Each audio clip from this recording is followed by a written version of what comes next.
Divine Spark Yoga. Today's exercise is a lateral stretch to help open the intercostal muscles that reside between the ribs and to allow you to be able to take deeper breaths throughout your day. It's a great pose to do first thing in the morning, but can be done at any time. So if you're sitting cross-legged and your knees are lifted above your hips any amount, then you'd want to take a blanket fold or towel stack or something to actually seat yourself upon.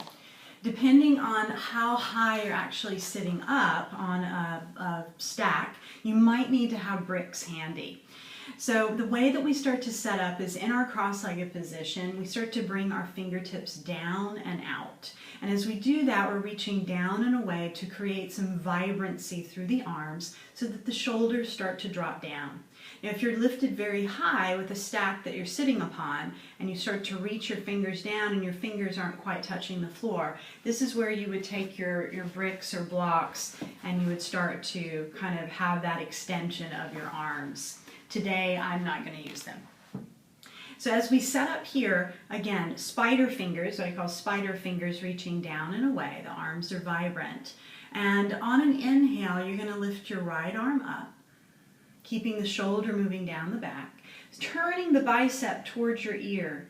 And as you exhale, you're going to walk your left fingertips out, let the palm come flat, and allow the elbow to bend a touch. And you're beginning to reach up and over. And as you do this, your right hip will have a tendency to want to kind of become light so that you can reach, but you want to anchor down through that hip as much as possible. And through there, not only do you start to get the stretch through the rib cage, but as you anchor down through the hip, you start to get an outer hip stretch as well.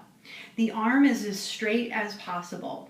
If the arm is kind of bent like this, the shoulders have a tendency to lift. And we want the shoulders to be integrated down on the back. Take a few breaths here. Your gaze can be down or out. Or for some of you, if it feels okay, you can gaze up, but it's not necessary and it might create too much tension on your neck. And then from here, on a conscious exhale, you're going to start to lift up and out of it and gently release. And then we start to reset on second side. I like to switch the cross of my legs just to create some balance there. And then I set up in the same way. Now, one note I want to make on this side is what's happening with the bottom arm to ensure that that shoulder stays down. So on our inhale, we're going to lift the left arm up, keeping the shoulder drawing down the back. And then as you exhale, walking the right fingertips out and the palm down. So what we want here is that the elbow itself in this position is starting to point down. If it points out behind you, then the shoulder starts to internally rotate on the bottom side, so it starts to look kind of something like this. And we really want the shoulder integrated. You can see how much space was just created right there, which releases tension as well. We stay anchored through the left hip, we grow tall,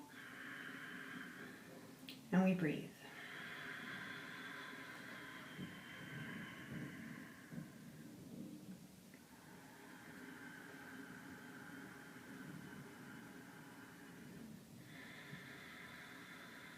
And then on an exhale, you're going to lift up and out of it and gently release. That can be done as many times as you'd like from side to side. You can also make it a dynamic movement with the breath, which might feel quite nice. So that would look something like this. On an inhale, lifting the right arm. And as you exhale, side stretch. And then as you inhale, you lift up and out of it, and you float your arms in the other direction, and you exhale, side stretch. And you stay anchored through the sit bones equally as you move from side to side. This is the exhale. And inhale, lift, shoulders soft, and exhale. One more.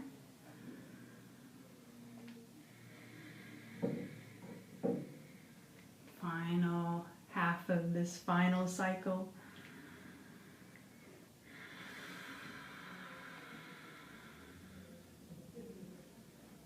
I hope that feels great for you. Enjoy.